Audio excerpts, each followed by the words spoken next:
Happy Sabbath, everybody. I said happy Sabbath. That was okay. All right, anyways, this week's topic is Revelation chapter 3, verses 15 through 16, which says, I know your works, that you are neither cold nor hot. I could wish you were cold or hot. So then, because you are lukewarm and neither cold nor hot, I will vomit you out of my mouth. Now, I don't really understand this verse. This verse is it's kind of confusing in a way. I can't picture God vomiting. It's kind of strange. Maybe some of you don't. Some of you maybe do. Some of you maybe don't. Well, I haven't vomited in 5 years. I have not vomited in 5 years. This is a true story. I have not vomited in 5 years. And Monday morning, I wake up nauseous. I feel sick. It must have been the lasagna that I ate that was like 4 days old. I was hungry. Sorry, it was really good.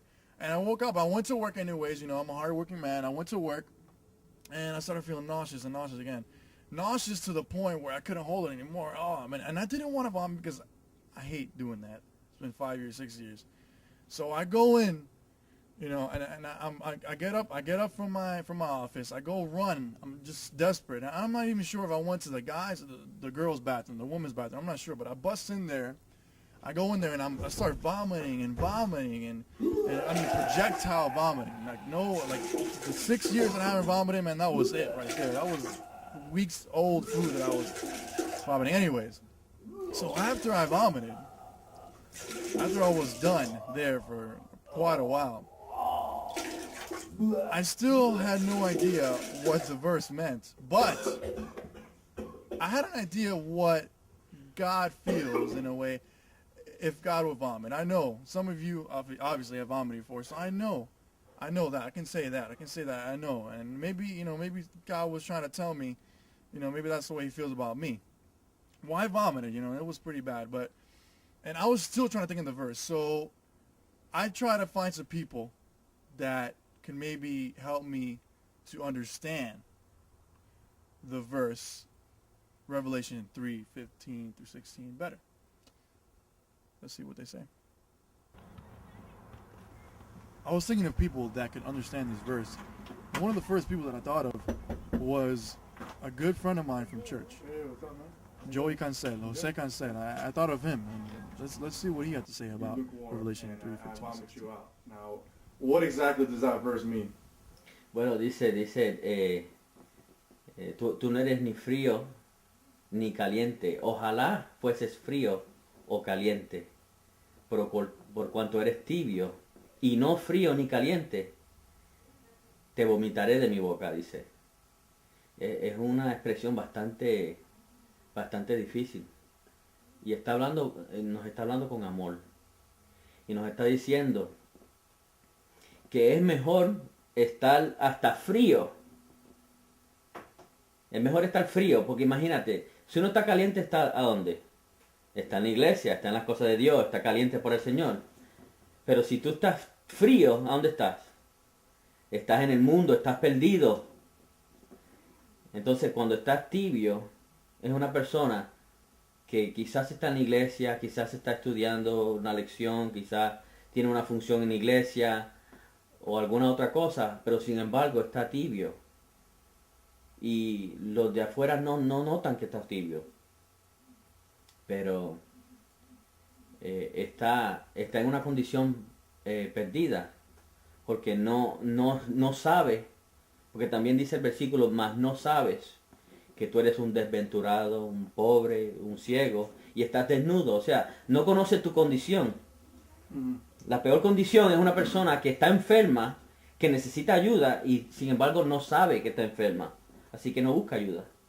Y si no busca ayuda, la persona tibia no busca perdón. Y cuando no busca el perdón, pues eso le causa repulsión a Dios, le causa asco a Dios.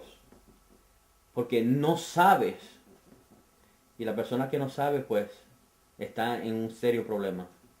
I caught up with the pastor as he was marrying two young new couples that want to get baptized in the Adventist church.